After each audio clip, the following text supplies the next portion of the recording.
A proposal to increase fees on each cow sold in Missouri is meeting some opposition. We'll take a look at both sides of the issue next on Show Me Ag.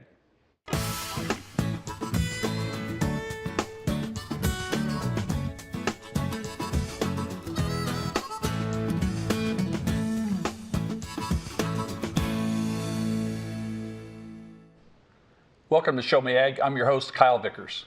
The beef industry has had a small fee called a checkoff on each cow or calf sold nationwide for many years.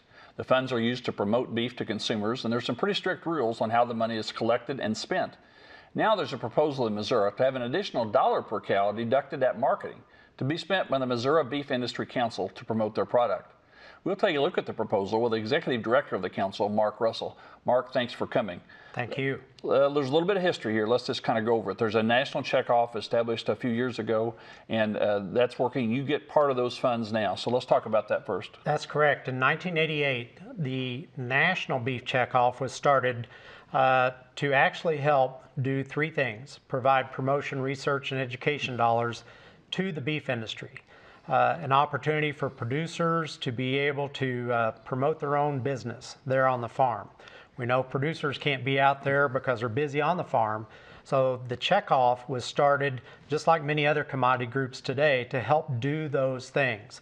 It's been in existence since 1988. And so right now we're looking at the possibility of increasing that in the state of Missouri. But only in this state. This is a Missouri issue right now. It is a Missouri issue. There's 12 other states that have already enacted a state beef checkoff to help in their states promote beef as well. So the money that your council has right now is a portion of the national money. Some folks out there, some viewers may remember Beef It's What's for Dinner. There's been some great national programs that I think people are familiar with. Tell us a little bit how you get your money for your council and how that is spent.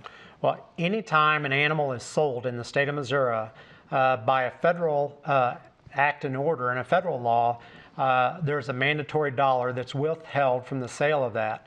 That money then is sent to the Missouri Department of Agriculture as our collection point, and from that, half of that money, or 50 cents, is sent to our national office to do national types of programs, and 50 cents is actually sent to the Missouri Beef Industry Council to do programs within the state of Missouri for promotion, research, and education. So how are those funds being spent now? Tell us, first of all, a little bit about how your council is chosen. Are they appointed? How are they chosen? And then secondly, how is that money being spent now? Correct. Well, the Beef Industry Council are producers that are elected by folks from across the state. And we have geographic separations in 4 different areas of the state. We have some at-large directors that serve. And we also have representatives from the Livestock Market Association and the Dairy Association as well that sit on our board to help represent every aspect of the beef and the cattle industry in our state. So those elected folks sit on the board to make those decisions on how the checkoff monies are spent in our state. And tell us a little bit about some of the programs you're doing now. Well, we still are very focused on promotion, research, and education. And in promotion, we do a lot today more on focusing with our millennial crowd. 88 million millennials today, a lot of college-age people, a lot of folks in their just starting their families. There's more millennials than there are baby boomers. And so we're really focused on trying to make sure we get accurate and factual information out to them. You know, they're getting ready to start making their food purchasing and eating decisions for the next 50 years. And so we really want to make sure that they understand the importance of beef in the diet. So in order to do that, we're reaching through them through social media today. We're reaching through them in the ways that they understand and the ways that they're searching out information.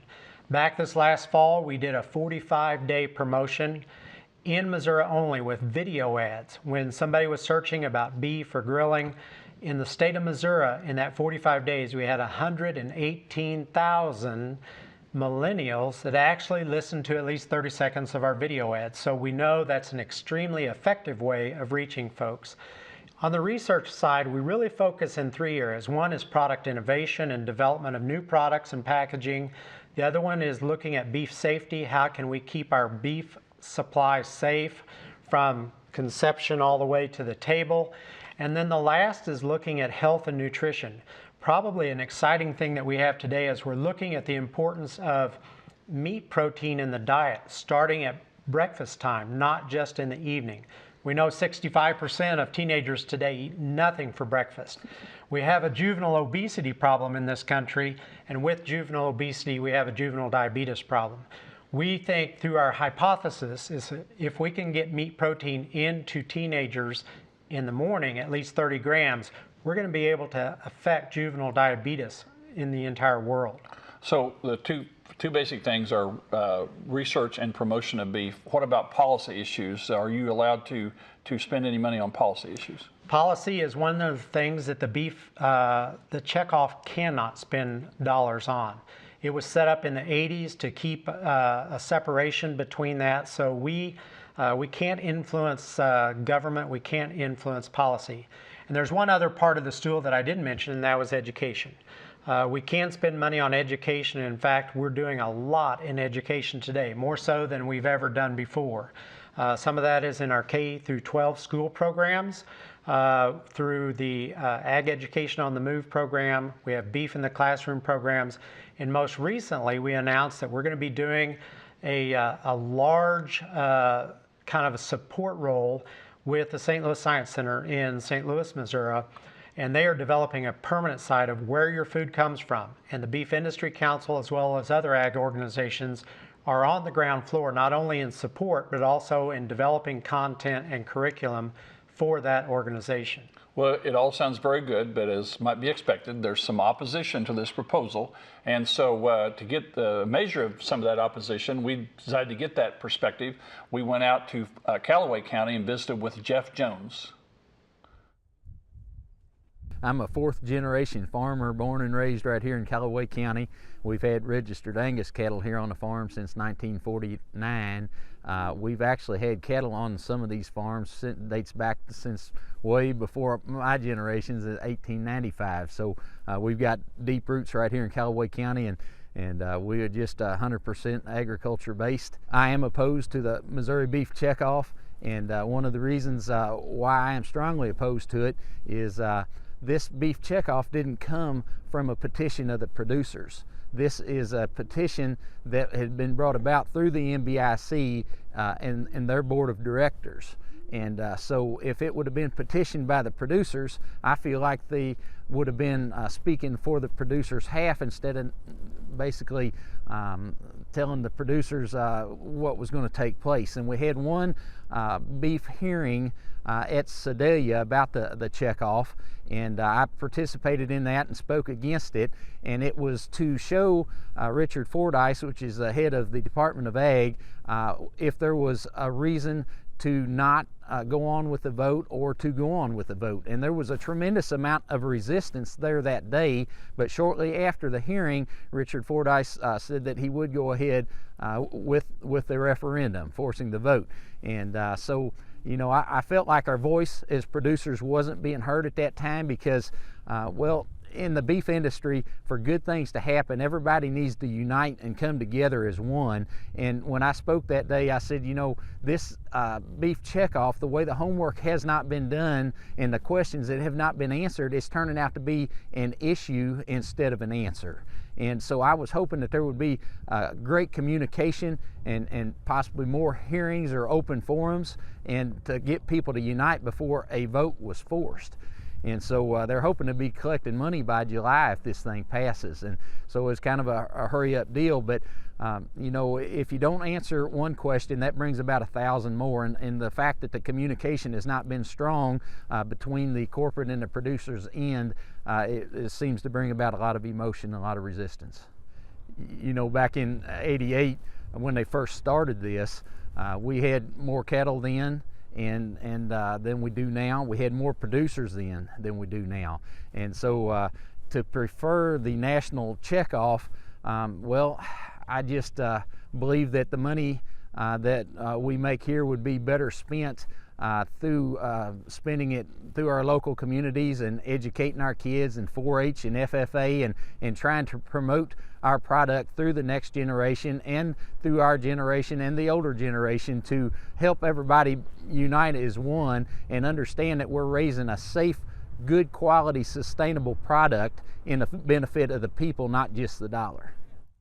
The idea that the National Beef Checkoff was to help promote United States beef, and of course the state beef program is to promote Missouri beef. But we have an issue that has changed since all this has come about.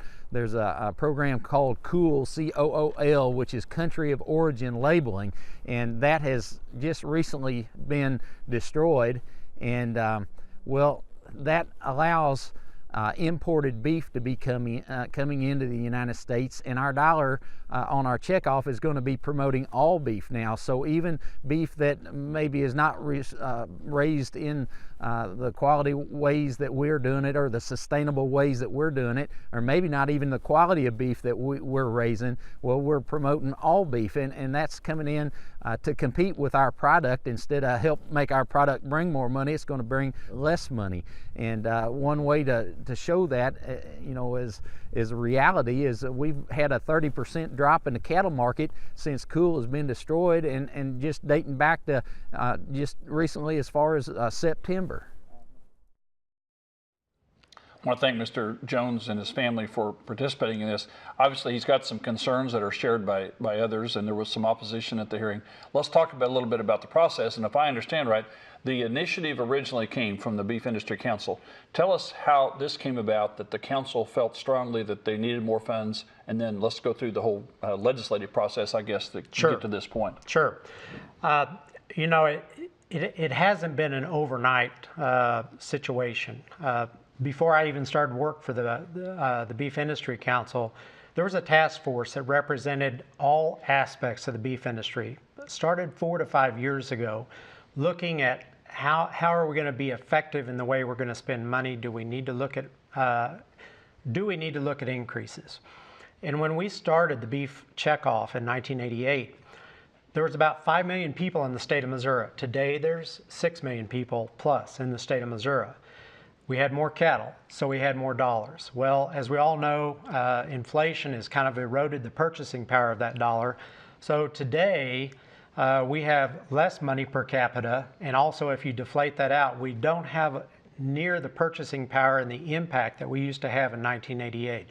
So that was probably one of the things that really drove the Beef Council to make that decision. The Beef Council is one of the mechanisms that is in place to make that recommendation, and they are elected from the producers in the state to make those decisions. So the Beef Council brought this to who? To the department, to the legislature? How'd that work? Well, in order to fulfill the state statutory requirements, the Beef Industry Council is required to send a letter to the Missouri Department of Agriculture's director asking for a petition to see if there is consideration for that. From that point, the Director of Agriculture, he announced that he would allow it to go to a hearing. And so we advertised throughout the state of Missouri in ag publications, and that hearing was held in December. There was immediately past December. Yes, this past December. There was a tremendous crowd that showed up.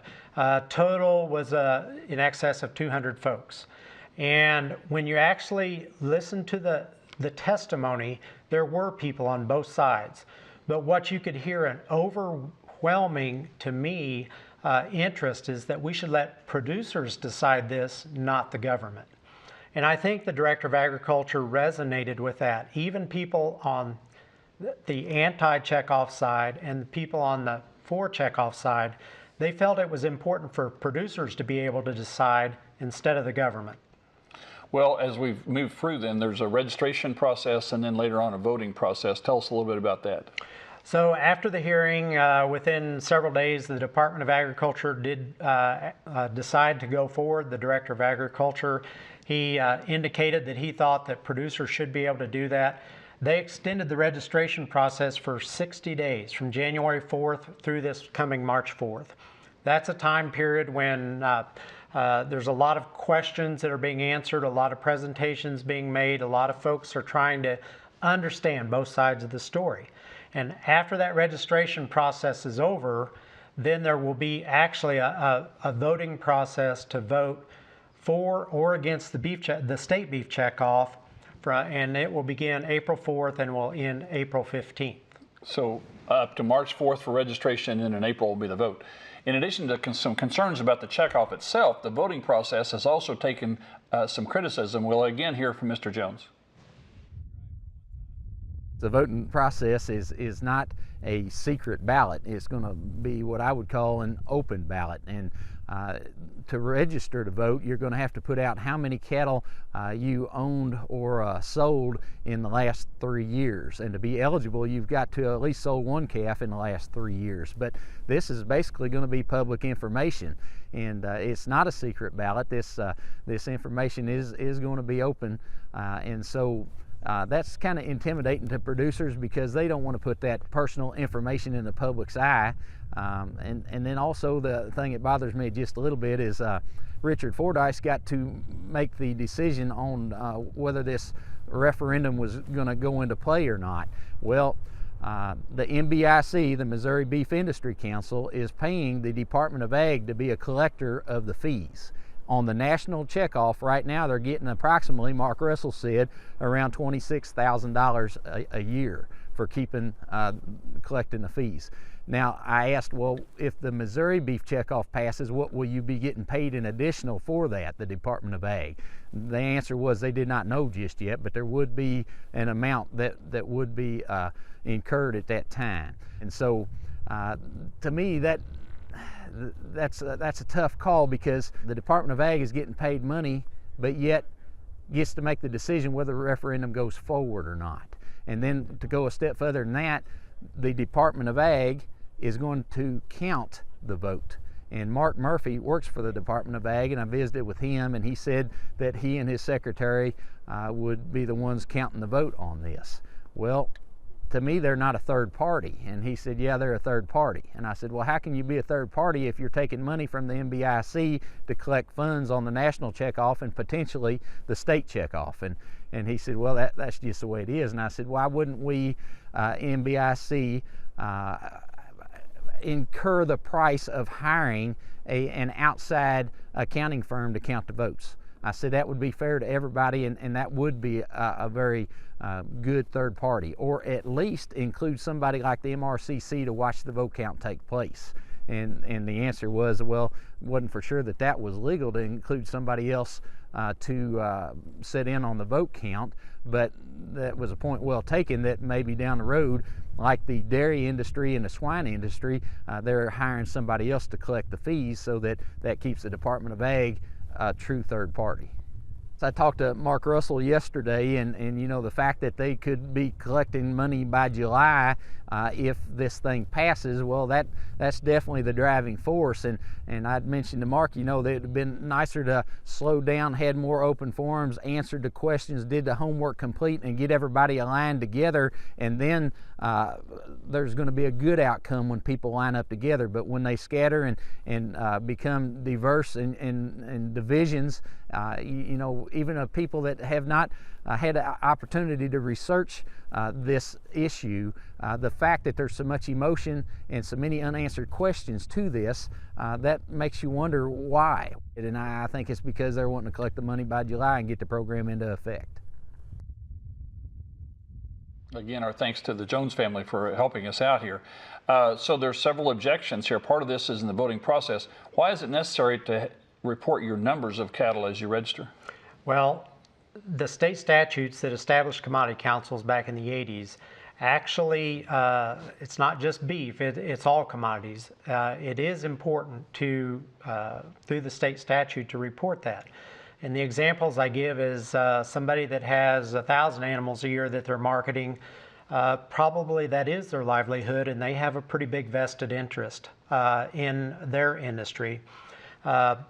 It's important to have the small producers too, because we have, we're blessed with lots of producers in the state of Missouri as far as cattlemen. But their vested interest, or their, if you want to call it, skin in the game, is a lot different than a larger producer. So in order for this to pass, it has to pass by a simple majority of the producers that are registering and a simple majority of the cattle that are represented by those producers that vote.